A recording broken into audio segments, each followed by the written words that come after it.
ഒരു ദിവസം നിങ്ങൾ വെറുതെ വീട്ടിൽ നിന്ന് പുറത്തിറങ്ങി ഒരു ചായ കുടിക്കാൻ കടയിലേക്ക് പോവുകയാണ്. ഒരു കപ്പ് ചൂട് ചായ കയ്യിലെടുക്കും മുമ്പേ ഒരു തോക്കിൻ മുന നിങ്ങളുടെ നെറ്റിയിലേക്ക് ചൂണ്ടപ്പെടുന്നു. നിന്റെ ആയുധം എവിടെയടി? പുറത്തെടുത്തില്ലെങ്കിൽ നിന്റെ തലച്ചോറ് ഞാൻ ചിതറിക്കും എന്ന് ഒരു സൈനികൻ നിങ്ങളോട് ആക്രോശിക്കുന്നു. എങ്ങനെ പ്രതികരിക്കണമെന്നറിയാതെ സ്തബ്ധയായി നിൽക്കേണ്ട അവസ്ഥ. മറ്റൊരു സാഹചര്യം സങ്കല്പിക്കാം. അത്യാസന്ന നിലയിലുള്ള നിങ്ങളുടെ 4 മാസം മാത്രം പ്രായമുള്ള ഒരു കുഞ്ഞിനെ നിങ്ങൾ ആശുപത്രിയിലേക്ക് കൊണ്ടുപോകാൻ ശ്രമിക്കുകയാണ്. എന്നാൽ വഴിയിലെ ചെക്ക് പോസ്റ്റിലെ ഗേറ്റ് തുറക്കാൻ സൈന്യം തയ്യാറല്ല.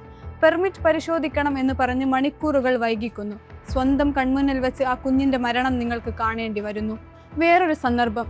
പെട്ടെന്നൊരറിയിപ്പ് കിട്ടി നിങ്ങൾ കിതച്ചുകൊണ്ട് സ്വന്തം വീട്ടിനടുത്തേക്ക് എത്തുന്നു. പക്ഷെ എത്തുമ്പോൾ വീടിന് മുന്നിൽ നിങ്ങൾ കാണുന്നത് വീട് പൊളിക്കാൻ തയ്യാറായി നിൽക്കുന്ന ഭീമൻ ബുൾഡോസറുകളാണ്. അനധികൃത നിർമ്മാണം 5 മിനിറ്റിനകം ഒഴിഞ്ഞു പോവുക എന്ന് സൈനികർ മൈക്കിലൂടെ ആക്രോശിക്കുന്നത് കേൾക്കാം. നിങ്ങളുടെ പതിറ്റാണ്ടുകളുടെ ഓർമ്മകളും അധ്വാനവും അടങ്ങിയ ആ വീട് നിമിഷങ്ങൾക്കകം മണ്ണോട് മണ്ണാകുന്നു. ഈ പറഞ്ഞവയൊന്നും ഏതെങ്കിലും സിനിമകളിലെ കഥകളല്ല. കഴിഞ്ഞ ഏതാനും വർഷങ്ങളായി വെസ്റ്റ് ബാങ്കിലെ സാധാരണക്കാരായ ഫലസ്തീനികളുടെ ചുറ്റും നടന്നുകൊണ്ടിരിക്കുന്ന ഭീകരമായ യാഥാർത്ഥ്യങ്ങളാണ്. 2 ആഴ്ചക്കുള്ളിൽ മാത്രം വടക്കൻ വെസ്റ്റ് ബാങ്കിലെ ഖുസ്ര ഖൗർ ഗ്രാമങ്ങളിൽ 2 പള്ളികളാണ് ജൂത കുടിയേറ്റക്കാർ ഇസ്രായേൽ സൈന്യത്തിന്റെ പിന്തുണയോടെ തീയിട്ട് നശിപ്പിച്ചത്. ചുമരുകളിൽ അവർ എഴുതിവെച്ചു: ജൂത പ്രതികാരം.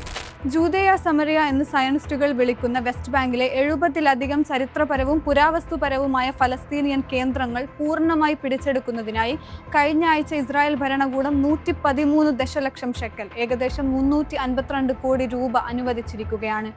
2022 ശേഷം മാത്രം വെസ്റ്റ് ബാങ്കിൽ 104 സെറ്റിൽമെന്റുകൾക്കും 160 ഔട്ട് പോസ്റ്റുകൾക്കും ഇസ്രായേൽ ഭരണകൂടം ഔദ്യോഗിക അനുമതി നൽകിയിട്ടുണ്ട്. ഈ ഭരണകൂടം വെസ്റ്റ് ബാങ്കിൽ നടപ്പിലാക്കുന്ന ഈ നയങ്ങൾ ഫലസ്തീനികളുടെ ഭൂമിശാസ്ത്രപരവും നിയമപരവുമായ നിലനിൽപ്പിനെ തന്നെ എന്നേക്കുമായി തുടച്ചു നീക്കാനുള്ള ശ്രമമാണ് എന്ന് ഫലസ്തീനി നേതാക്കൾ പലയാവർത്തി പറഞ്ഞിട്ടും അറബ് രാജ്യങ്ങളിൽ നിന്ന് പോലും പ്രതികരണങ്ങൾ ഉണ്ടായിട്ടില്ല. വെസ്റ്റ് ബാങ്ക് ഇന്ന് ലോകത്തിലെ ഏറ്റവും വലിയ ഓപ്പൺ എയർ ടെസ്റ്റിംഗ് ലാബായി മാറിക്കഴിഞ്ഞു. ഫിസിക്കൽ വയലൻസിനും അപ്പുറം നിർമ്മിത ബുദ്ധിയും ബയോമെട്രിക് സംവിധാനങ്ങളും ഉപയോഗിച്ച് ഒരു ജനതയെ മുഴുവൻ ലാബ് ബ്രാറ്റുകളാക്കി മാറ്റുകയാണ് ഇസ്രായേൽ ഇവിടെ. ഒരു ഫലസ്തീനി കുട്ടി ചെക്ക് പോസ്റ്റിലൂടെ നടന്നു പോയാൽ അവിടെയുള്ള സർവൈലൻസ് ക്യാമറ അവരുടെ മുഖം രഹസ്യമായി സ്കാൻ ചെയ്യും. അവരുടെ അറിവില്ലാതെ, അനുമതിയില്ലാതെ അവരുടെ വിവരങ്ങൾ വൂൾഫ് പാക്ക് എന്ന ഭീമൻ ഡാറ്റാബേസിലേക്ക് ആ നിമിഷം തന്നെ അപ്ലോഡ് ചെയ്യും. ജെറൂസലമിലെയും ഹെബ്രോണിലെയും തെരുവുകളിൽ ആയിരക്കണക്കിന് 4K ഹൈ റെസൊല്യൂഷൻ ക്യാമറകളാണ് സ്ഥാപിച്ചിരിക്കുന്നത്. ഇവ കേവലം ദൃശ്യങ്ങൾ പകർത്തുകയല്ല ചെയ്യുന്നത്, മറിച്ച് മനുഷ്യരുടെ ഓരോ ചലനങ്ങളും സംസാര ശൈലിയും മുഖഭാവങ്ങൾ പോലും AI ഉപയോഗിച്ച് തത്സമയം നിരീക്ഷിക്കുകയാണ്.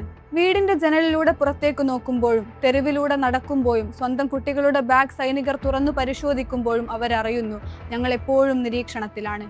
GIS സാങ്കേതിക വിദ്യയും ഡിജിറ്റൽ മാപ്പിംഗുമെല്ലാം ഉപയോഗിച്ച് ഫലസ്തീൻ ഗ്രാമങ്ങളിലെ ചെറിയൊരു കെട്ടിട നിർമ്മാണം പോലും സാറ്റലൈറ്റ് അൽഗോരിതം തിരിച്ചറിയുകയും അത് പൊളിച്ചു മാറ്റാനുള്ള സിഗ്നൽ അപ്പടി നൽകുകയും ചെയ്യുന്നു.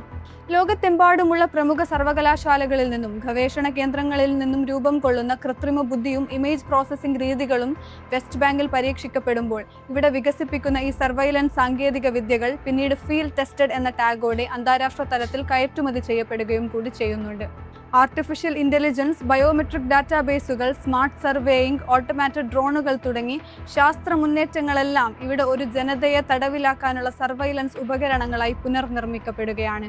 ഭരണകൂടങ്ങൾ തങ്ങൾക്ക് എതിർ നിൽക്കുന്നവരെ അടിച്ചമർത്താൻ ഇവ ദുരുപയോഗം ചെയ്യുമ്പോൾ ശാസ്ത്രലോകം നിശബ്ദത പാലിക്കുന്നത് എന്തുകൊണ്ടാണ്? ഒരു നിഷ്കളങ്കനായ കുഞ്ഞിൻ്റെയോ വഴിപോക്കൻ്റെയോ മുഖം അനുവാദമില്ലാതെ ഡാറ്റാബേസിലേക്ക് ആഡ് ചെയ്യുമ്പോൾ സാങ്കേതിക വിദ്യയുടെ നൈതികത ഇതെവിടെ പോകുന്നു? ഐക്യരാഷ്ട്രസഭയുടെ ഡെപ്യൂട്ടി സ്പെഷ്യൽ കോർഡിനേറ്റർ സെക്യൂരിറ്റി കൗൺസിലിൽ മുന്നറിയിപ്പ് നൽകിയതുപോലെ വെസ്റ്റ് ബാങ്കിലെ അവസ്ഥ കൈവിട്ടു പോവുകയാണ്. വെസ്റ്റ് ബാങ്ക് ഇല്ലാതായാൽ ഒരു സ്വതന്ത്ര ഫലസ്തീൻ രാഷ്ട്രം എന്ന ലോകത്തിന്റെ സ്വപ്നമാണ് അവിടെ അവസാനിക്കുന്നത്. പള്ളികൾക്ക് തീയിട്ടും സർവകലാശാലകൾ തകർത്തും നൂതന സാങ്കേതിക വിദ്യകളെ ദുരുപയോഗം ചെയ്തും ഈ അധിനിവേശം തുടരുമ്പോൾ ആഗോള ശക്തികൾ ഇനിയും വെറുമൊരു കാഴ്ചക്കാരായി തുടരുമോ എന്നതാണ് ലോകം ഉറ്റുനോക്കുന്നത്.